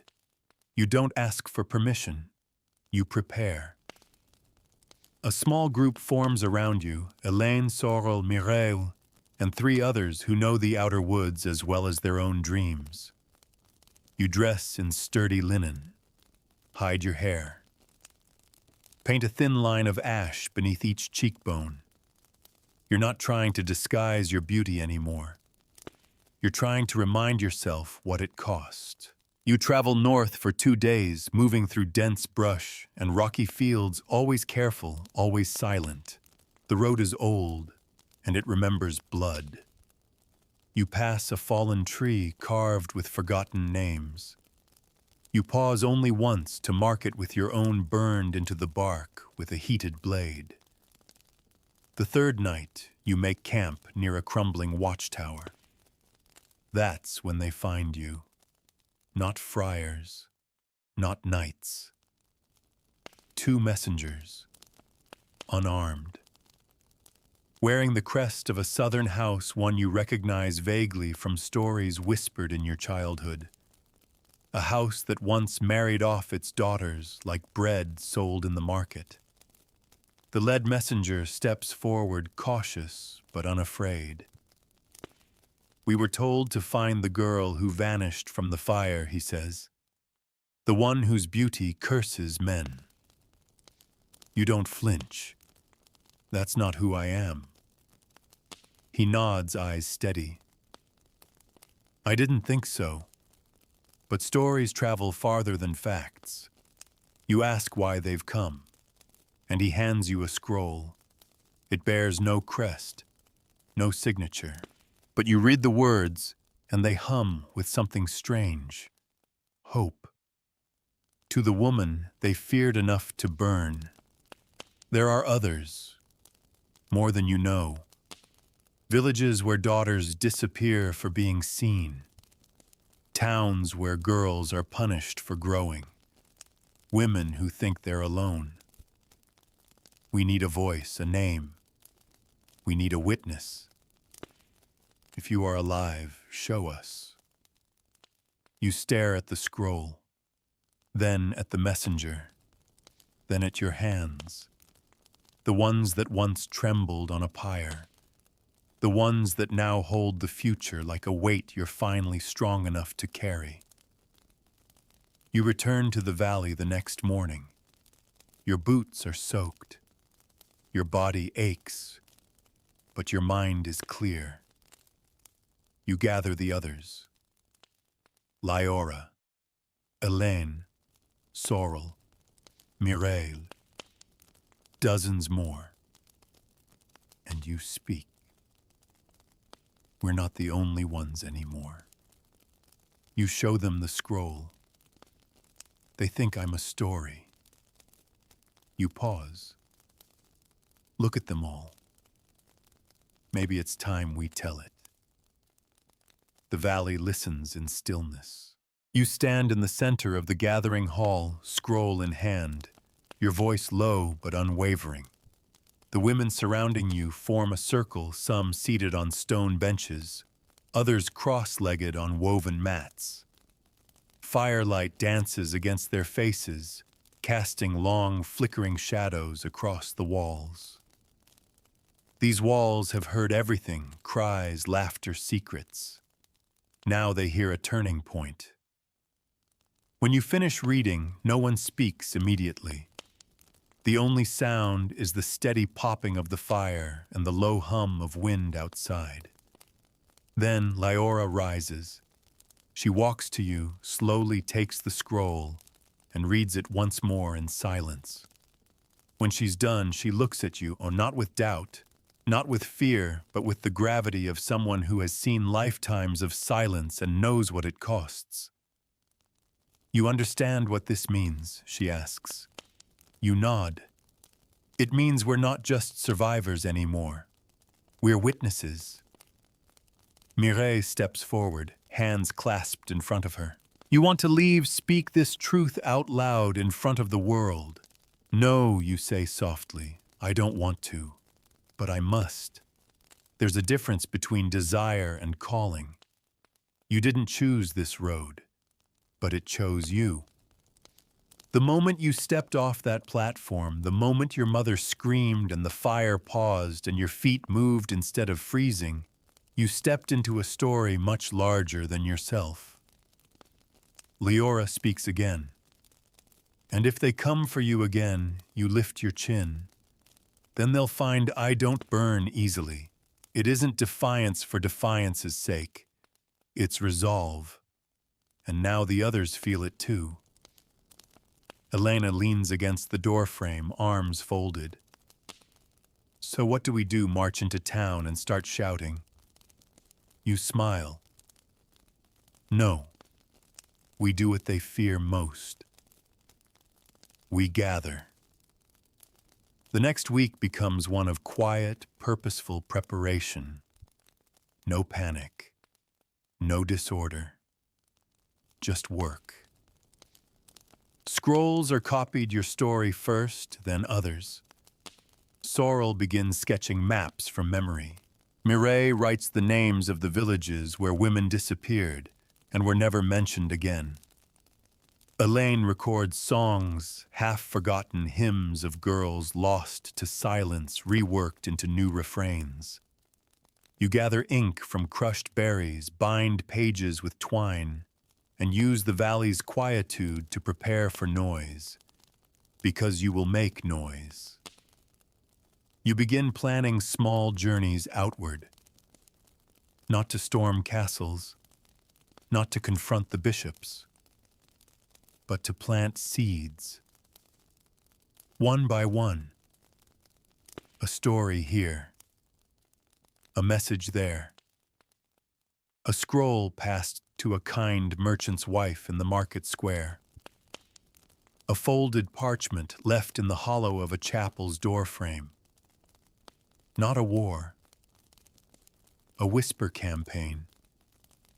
Because the ones in power, they fear swords, yes, but they fear words more, especially when spoken by the women they tried to silence, especially when spoken together.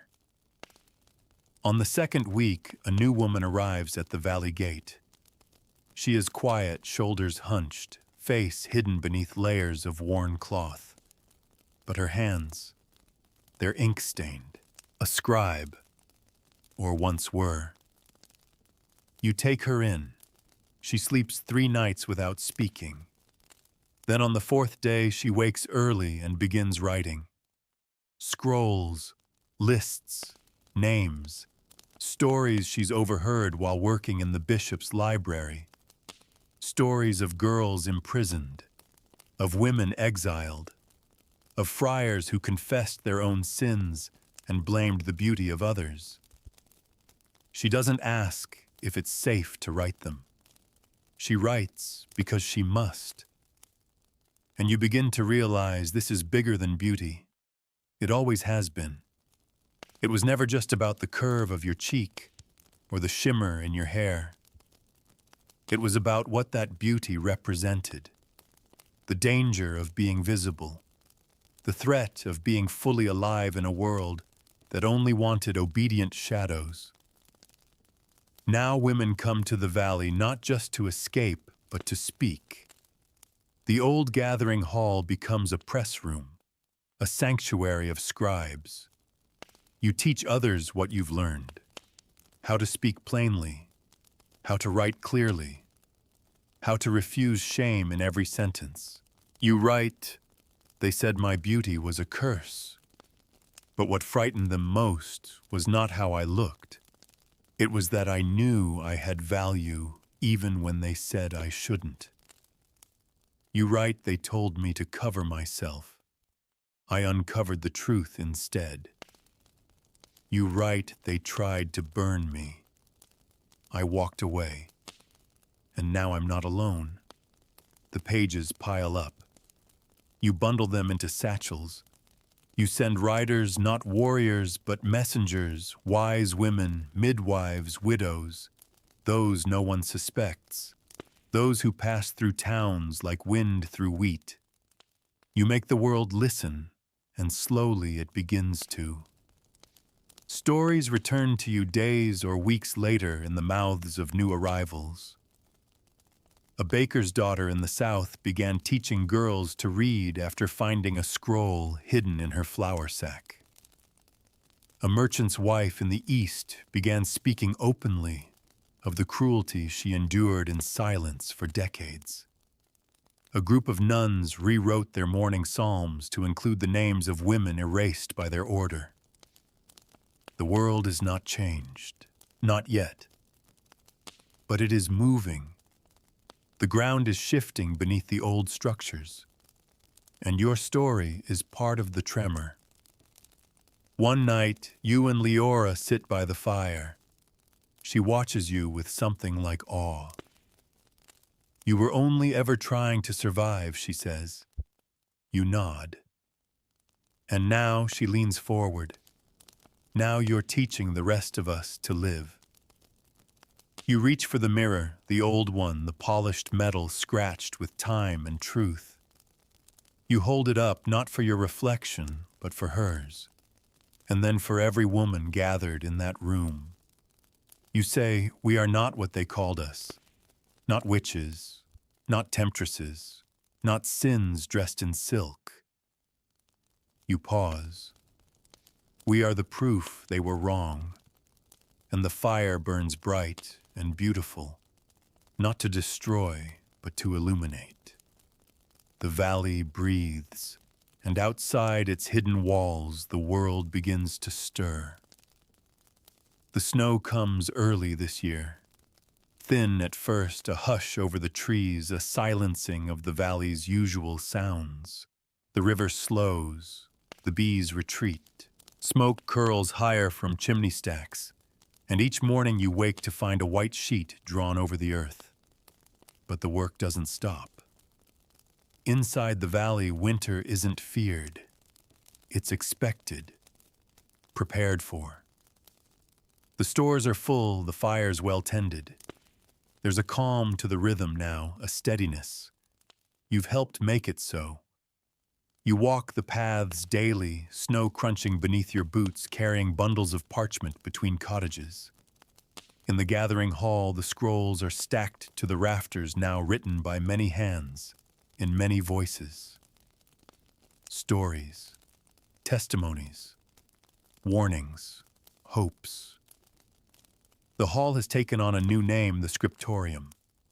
It's no longer just a refuge. It's a resistance. And the world beyond the valley continues to shift, one whisper at a time. You've heard the rumors. In the north, a friar was stripped of his office after being caught destroying a hidden scroll, one that bore your story. In the capital, a nobleman's daughter fled her arranged marriage after memorizing the words of your defiance copied in secret by her chambermaid.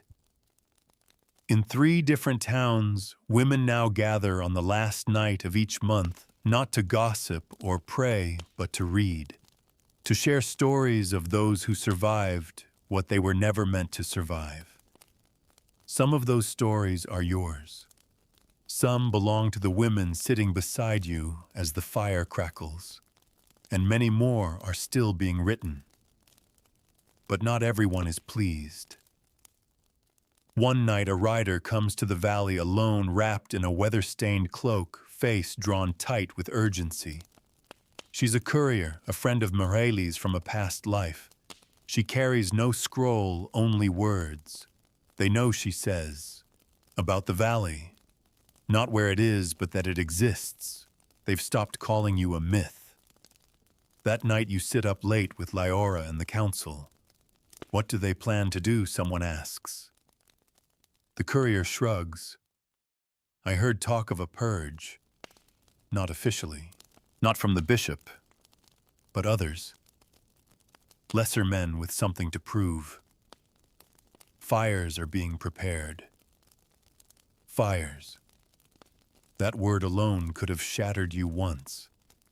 Now it makes your teeth clench, not from fear, but from the urge to do something. You were not born to run forever. You were not born only to hide. That night, you gather the women once more. You don't raise your voice. You don't need to. They lean in close, listening. They're coming, you say. Not because they know us, but because they fear us. Mireille speaks next. Because the story is working. Lyora finishes the thought. And they'll try to end it before it spreads further. You let the silence stretch for a moment. Then, we let it spread faster. There's murmuring, not resistance, not doubt. Strategy. They understand now the fire wasn't the worst thing that could happen. Being silenced was. So the plans begin. Not for battle, for signal. You begin assembling more scrolls, more bundles, more messengers. Every able rider in the valley is assigned a route. The youngest scribes are taught to memorize key lines, so if the scrolls are destroyed, the message can still survive. You even train the bees, not for defense, but for delivery. Lyora smiles as she shows you how to gently fasten a ribbon beneath a queen's wing. Tiny slips of cloth, inked with symbols tied loose enough, not to harm, secure enough to carry. It's a tradition as old as the valley, rarely used. But now it feels necessary. Messages will reach places no human ever could, she explains. Bees are never stopped at gates. You work through the night. Each scroll sealed with wax pressed from the valley's own candles. Each marked with a simple sigil, a flame unlit inside an eye. The symbol has no name yet. It doesn't need one. By morning the riders leave, one by one, north, east, south, even west toward the cold coast where so few dare to travel. You stand at the edge of the valley and watch them go. Snow falling softly. No trumpets, no banners. Only silence and breath and the thrum of wings. You return to the gathering hall. The fire still glows warm. A pot of tea steams gently.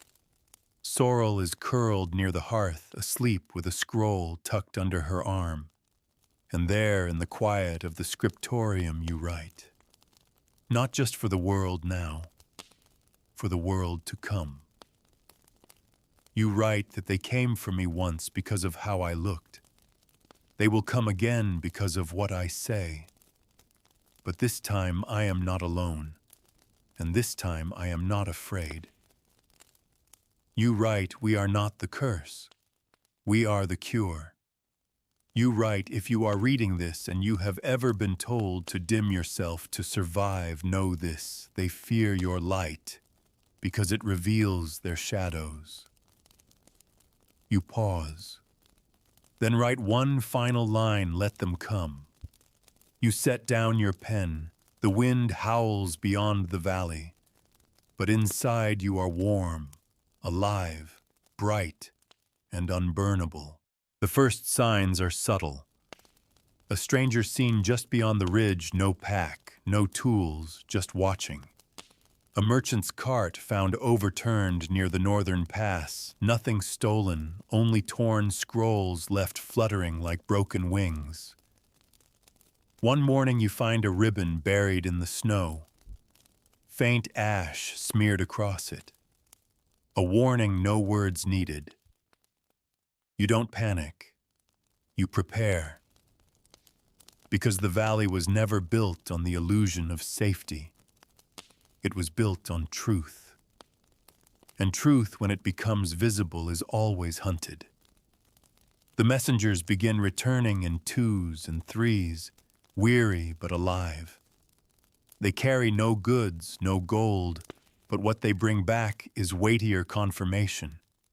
Your story is everywhere, carved into chapel pews, whispered in the corners of bathhouses, sung by weavers and bread makers and girls braiding each other's hair behind closed doors. And more than that, other stories are blooming. Not just yours. Theirs. Women who once lived in silence now write of what they endured, of the time the midwife was drowned, of the girl who was too pretty to be innocent, of mothers who were called witches for daring to live past grief, of sisters punished for being born. And you realize your story was never a single flame. It was a match. And now the forest is glowing. One rider brings news from a town near the eastern river.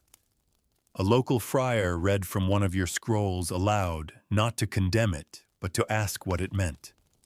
The villagers listened. A few argued, but they didn't burn the scroll. They copied it. It's happening. And that's why, of course, they come. Not to the valley, not yet, but close.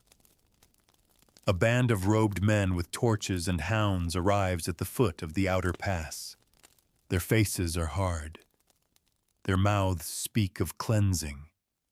But they don't know the land. They get lost in the snow. One loses his horse. Another slips and breaks a bone. They retreat after 3 days. You watch from the trees above unseen. You could have sent arrows. You didn't. Because this fight isn't on their terms anymore. You return to the valley and gather the council. Leora, Mireille, Elaine. Dozens more now. You unroll a map of the world beyond hand-drawn, carefully pieced together from years of travelers' notes. You place a stone on the valley, then another in the east, the south, the north. Sanctuaries, you say. Not just here. We make others. The valley hums with agreement. A new plan unfolds, not of war, not of hiding, but of rooting. You send riders with seeds, literal and metaphorical, packets of flower bulbs, strips of cloth, scrolls, tools, instructions, letters. In each place where the message has taken hold, you leave something physical behind. A stone etched with the unlit flame, a jar of honey, a page from the mirror book, a fragment of the first scroll you ever wrote. No place is too small, no person too ordinary. Because you've learned the truth they tried to bury in fire. Every woman carries a match, and when one lights hers, another will follow.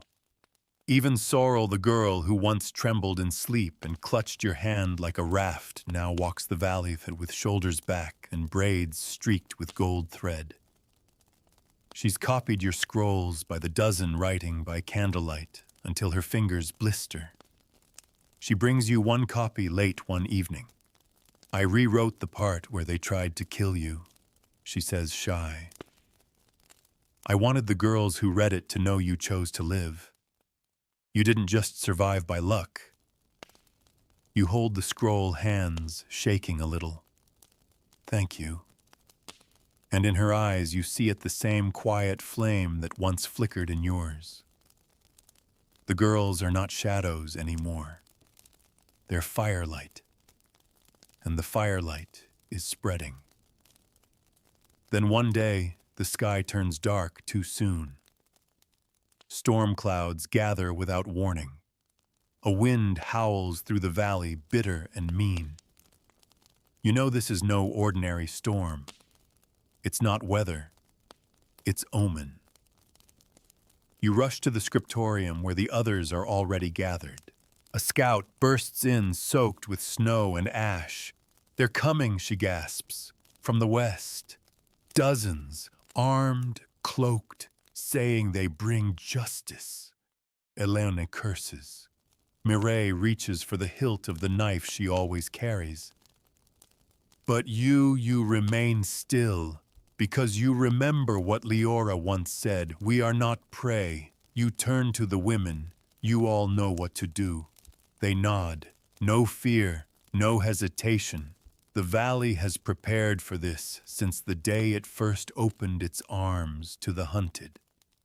Scrolls are hidden, tunnels sealed, signals lit. Children are led to the caves, and you stay. At the highest edge of the valley, near the outermost tree line, you wait, wrapped in your shawl, standing straight. You see them when they arrive. Robed men, cold eyes, crosses carved into leather, banners that once flew for kings. They stop when they see you, and you say nothing. You let them look. Let them see the face that survived the fire, the voice that refused silence, the beauty they tried to burn, and the truth that grew from its ashes. They do not approach. They do not raise their swords, because they know somehow that you are not alone. They see it in your stance. In the smoke that curls from behind you, dozens of hearths burning together, not in destruction, but in warmth. They see the valley not as a hiding place, but as a home, a choice. And they leave, not because they are merciful, but because they are too late. The story has already outrun them. The matches are already lit. Winter begins to break, slowly, reluctantly. The snow thins. The earth, stiff with frost for so long, begins to soften underfoot. Tiny shoots of green emerge like timid survivors. The bees buzz again. First in small numbers, then in swarms. The valley wakes not just from sleep, but from a kind of waiting. You have lived a lifetime in the space of a year. The girl who once stood on a platform accused of weaponizing her own face now walks through the valley as a leader, not by title, but by truth. You hold no crown, no torch, but the others follow you, not because you ask them to, but because your story gave them permission to live their own. Your beauty once feared is no longer hidden. You no longer smudge soot on your cheeks, or keep your hair bound beneath scarves. You wear it now freely, not as decoration, but as defiance. Because to be beautiful in a world that taught you to be ashamed is not vanity, it's revolution. You tend the hives in the early morning sleeves rolled to your elbows, sunlight brushing your shoulders. You laugh openly. You walk with your head held high. And when strangers arrive, blinking and frightened, it's your face they seek first. You who were not burned. You who they've heard about in whispers passed from hand to hand like contraband. They don't ask if you're the girl who escaped. They ask how you survived. And each time your answer is the same. I didn't escape. I chose to live. The valley has grown. 2 more sanctuaries have been built in the south quiet places for those still fleeing fires, still running from rope and accusation. The messengers come more often now, bringing news from across the land. In one village, a tribunal was disbanded after its own priest confessed he feared a woman's face more than he feared God. In another, a noblewoman began gathering girls to teach them how to write. Her symbol, a mirror etched with flame. The world is still dangerous. That hasn't changed. But the silence has cracked. And where there are cracks, light follows. In the valley's gathering hall, new scrolls are read aloud every week. Some recount old injustices. Some offer visions for the future. Some are poems. Some are prayers. But every word is a thread in something greater, a tapestry of women who refuse to vanish.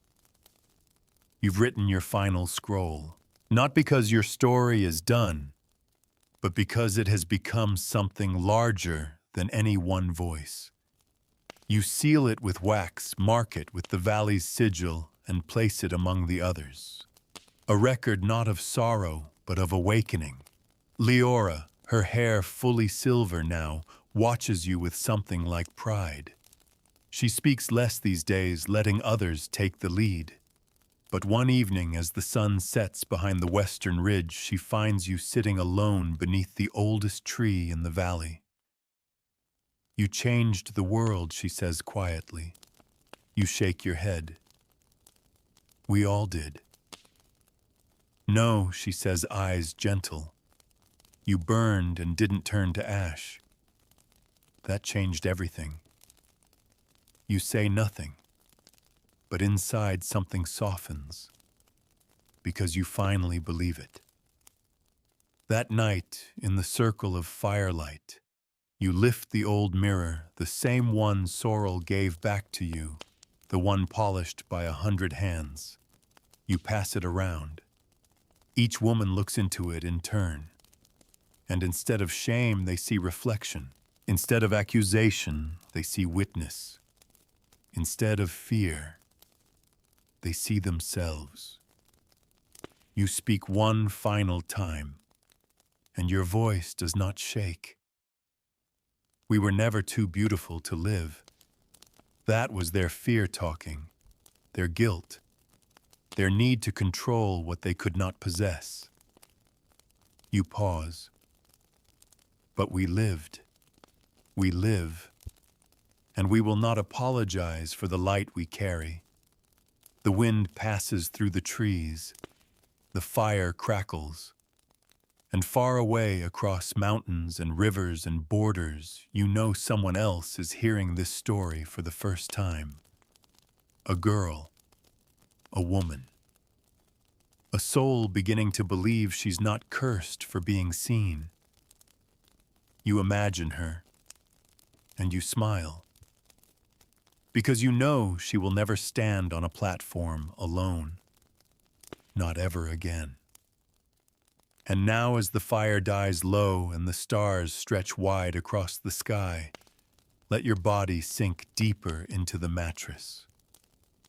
You've traveled far tonight, from narrow villages thick with superstition to a hidden valley blooming with resistance. You've walked beside a girl hunted for the way her eyes caught light, and watched her rise into something stronger than fear. Your breath slows now, gently, like the hush that follows a long snowfall. Let that breath remind you, you too are allowed to rest. You too are allowed to take up space, to be seen, to be known, to be beautiful without apology. Because what they called a curse was never yours to carry. You weren't too bright for this world. This world was simply too afraid to hold your light.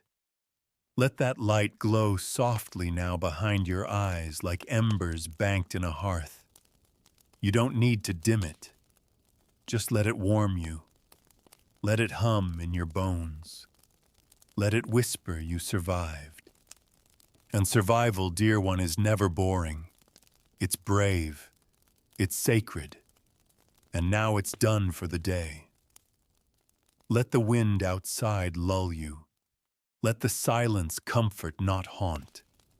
You are safe. You are whole. And you are not alone.